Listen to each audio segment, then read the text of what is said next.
Hello friends, welcome to my channel health tips Bongo. তো বন্ধুরা, আশা করি আপনারা সকলেই অনেক ভালো আছেন। আমি আজকে আবারও একটি ভিডিও নিয়ে হাজির হয়েছি আপনাদের সুস্বাস্থ্যের জন্য। তো চলুন বন্ধুরা, দেখে নেওয়া যাক এক নজরে ভিডিওটির সম্পূর্ণ বিবরণ। তো আজকে বন্ধুরা আমি আপনাদের সামনে যে ট্যাবলেটটি নিয়ে আলোচনা করব সেটি হচ্ছে ট্যাবলেট জিরোডল পি, যেটা খুবই কার্যকরী ও গুরুত্বপূর্ণ একটি ব্যথার ওষুধ। তো আসুন বন্ধুরা দেখে নেওয়া যাক। জিরোডল পি এই ট্যাবলেটটি কী কম্পোজিশনে তৈরি, বড় অক্ষরে লেখা আছে, দেখতে পাচ্ছেন, অ্যাসিক্লোফেনাক 100 mg। এটা একটি NSAIDs মেডিসিন। NSAIDs কথা হচ্ছে নন steroid anti inflammatory drug and paracetamol 325 mg tablet, মানে অ্যান্টিপাইরেটিক ড্রাগ। প্যারাসিটামল আমরা সবাই জানি। তো এই দুটি মেডিসিনের কম্পোজিশানে তৈরি হয়েছে, বা এই দুটি মেডিসিনের কম্বাইন্ডে এই জিরোডল পি ট্যাবলেটটি। এখানে ছোট অক্ষরে দেখানো হয়েছে এখানে এই ট্যাবলেটটি কত গ্রাম করে দেওয়া আছে, কত মিলিগ্রাম করে। এবং এই ওষুধটি কোন কোম্পানি বানিয়ে থাকে চলুন একটু দেখে নিই। ইপকা ল্যাবরেটরিজ লিমিটেডের পক্ষ থেকে এই ওষুধটি বানানো হয়ে থাকে। তো চলুন বন্ধুরা এবার দেখে নিই এই ওষুধটির দাম বা বাজার মূল্য কত। 60 টাকা 40 পয়সা পার 10 ট্যাবলেটস, 60 টাকা 40 পয়সা 10টি ট্যাবলেটের দাম।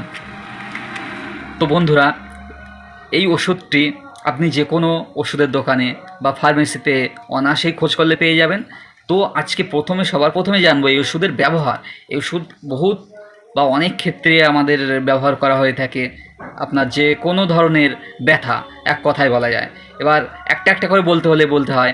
আপনার যদি ঠান্ডা লেগে হঠাৎ দাঁতে ব্যথা হয় বা মাড়ি ফুলে যায়, সেক্ষেত্রে আপনি যদি কন্টিনিউ ওষুধটি 5 থেকে 7 দিন খান, তাহলে কিন্তু খুবই দুর্দান্ত একটি রেজাল্ট পাবেন। এছাড়াও আপনার যদি কানে ব্যথা বা ওটাইটিস মিডিয়া, কানে পুঁজ হয়েছে, সেখান থেকে ব্যথা হচ্ছে, সেখানেও আপনি অ্যান্টিবায়োটিকের সাথে এই ওষুধটি গ্রহণ করতে পারেন। এছাড়াও যদি আপনার হঠাৎ কোনো রকম ভেহিকেল ইঞ্জুরি বা গাড়িতে যাচ্ছেন, কোনোভাবে একটা অ্যাক্সিডেন্ট বা যাই হোক দুর্ঘটনা থেকে যদি আপনার আহত হন বা ব্যথা পান, তাহলেও এই ওষুধটি যদি টানা 5 থেকে 7 দিন খান, তাহলে খুবই ভালো চমৎকার রেজাল্ট পাবেন। এছাড়াও যদি আপনার কোনো রকম মাথা যন্ত্রণা হঠাৎ বা মাইগ্রেনের সমস্যা থাকে, সেক্ষেত্রেও আপনি এই ওষুধটি খেতে পারেন। এছাড়াও আপনার যদি গলা ফুলে থাকে ঠান্ডা থেকে বা কোনো কারণে ইনফেকশান থেকে গলা টনসিল ফুলতে পারে বা গলা ব্যথা হতে পারে, তাহলেও আপনি এই ওষুধটি খেতে পারেন। যে কোনো ধরনের ফোলা ব্যথায় কিন্তু খুবই, বা আপনি যদি মচকা ব্যথা পেয়ে থাকেন কোথাও পড়ে গিয়ে বা খেলতে গিয়ে, যদি আপনার কোথাও লেগে থাকে, ফুলে গেছে বা ব্যথা হয়েছে প্রচণ্ড এবং সেই সাথে ইনফ্লামেশন মানে প্রদাহ আছে, তাহলেও আপনি এই ওষুধে খুবই ভালো রেজাল্ট পাবেন। এছাড়াও যদি আপনাদের কোনো রকম আর্থ্রাইটিস বা বাতের সমস্যা থাকে, এছাড়াও আপনার যদি গেঁটে বাত বলুন, যেটা রিউমাটয়েড আর্থ্রাইটিস বা আপনার রিউমাটয়েড আর্থ্রাইটিস বা গেঁটে বাত, সন্ধি প্রদাহ যে কোনো, এছাড়াও আপনার যদি কোনো স্পন্ডিলাইটিস থেকে থাকে, সার্ভাইকাল যেমন ঘাড়ের স্পন্ডিলাইটিসের ব্যথায় ভুগছেন, এছাড়াও আপনি যদি কোমরের ব্যথা বা এলএস স্পাইনে যদি আপনার স্পন্ডিলাইটিস হয়ে থাকে, সে ব্যথায়ও আপনি এই ওষুধটি ব্যবহার করতে পারেন।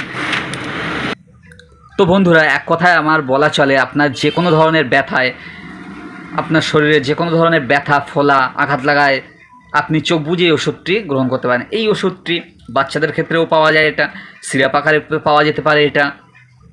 এটা আপনি জ্বরেও ব্যবহার করতে পারেন। আপনার জ্বর না কমতে চাইলে প্লেন প্যারাসিটামলের, সেক্ষেত্রেও আপনি খেলে খুবই ভালো রেজাল্ট পাবেন। তো বন্ধুরা, এই গেল এই ওষুধের ইউজেস বা ব্যবহারের দিকগুলি। এবার জানবো এই ওষুধের সাইড এফেক্ট। এই ওষুধের সাইড এফেক্ট অনেক কিছুই হতে পারে আপনার, যেমন পেটে ব্যথা হতে পারে এই ওষুধ খেলে। এছাড়াও আপনার যদি পেপটিক আলসার বা আপনার যদি গ্যাস্ট্রিকের প্রবলেম থাকে, আলসারের সমস্যা থাকে, তাহলে কিন্তু এই ওষুধটি খেলে প্রচণ্ড পেটে ব্যথা হতে পারে। সেক্ষেত্রে এই ওষুধটি খাবেন না। এছাড়াও আপনার যদি লিভার বা কিডনির কোনো সমস্যা থাকে, তাহলেও আপনি কিন্তু এই ওষুধটি খাবেন না। এছাড়াও আপনার যদি কোনো চেস্টের বা হার্টের যদি কোনো সমস্যা থাকে, তাহলে আপনি ডাক্তারের পরামর্শ নিয়ে তবেই ওষুধটি খাবেন। এই ওষুধ থেকে আপনার ভমিটিং বা নসিয়া, গা গোলানো ভাব বা বমি, মাথা ঘোরা বা অ্যালার্জি, এই ধরনের যদি কোনো রিয়াকশান যদি দেখেন, তাহলে ইমিডিয়েটলি ওষুধটি খাওয়া বন্ধ করে দেবেন এবং অবশ্যই ডাক্তারের পরামর্শ নেবেন। তো এই ওষুধটির সাইড এফেক্ট হতেও পারে, ম্যান টু ম্যান ভ্যারি করে এটা, আবার কারোর নাও হতে পারে। তো আপনারা এটা ডাক্তারের পরামর্শ নিয়েই খাবেন। তো বন্ধুরা, এই ওষুধটি এছাড়াও যাদের ক্ষেত্রে এই ওষুধটি খাওয়ানো যাবে না তাদের আমি বলেই দিলাম, যাদের ওই আলসারের সমস্যা এবং কিডনি লিভারের ডিজিজ থাকে এগুলো এই ওষুধটি চলবে না। তো বন্ধুরা, এই ওষুধের ডোজ নিয়ে একটু আমি আলোচনা করি। এই ওষুধটি বড়দের ক্ষেত্রে একটি করে ট্যাবলেট দিনে 2 বার জলের সাথে খাওয়ার পরেই ব্যবহার করবেন, এবং এর সাথে অবশ্যই একটা আপনার গ্যাসের ওষুধ, যেটা প্রোটন পাম্প ইনহিবিটরস বা H2O রিসেপ্টর, যেমন র্যানট্যাক, জেনট্যাক, ফেমোট্যাক, এই জাতীয় যদি কোনো ওষুধের সাথে অবশ্যই খাবেন। এছাড়াও অন্য যেগুলি থাকে যেমন প্যান 40, এই জাতীয় কোনো ওষুধ অবশ্যই এর সাথে ব্যবহার করবেন, এবং দিনে 2 বারই ব্যবহার করবেন এটা। তবে এটা বড়দের জন্য দিনে 2 বার করে খাওয়ার পর এটা খেতে হয়। এবং আমার এই চ্যানেলটি যদি ভালো লেগে থাকে তাহলে অবশ্যই সাবস্ক্রাইব করতে ভুলবেন না, ও এই ভিডিওটি ভালো লাগলে একটি লাইক ও কমেন্ট শেয়ার আপনাদের বন্ধুদেরকে অবশ্যই করবেন। এবং আপনাদের যদি কোনো কোয়ারি বা জানার ইচ্ছা থাকে বা এই ওষুধ সম্পর্কে কিছু জানতে চান তাহলে অবশ্যই আমাকে কমেন্ট বক্সে লিখতে ভুলবেন না। সো গাইজ, ধন্যবাদ।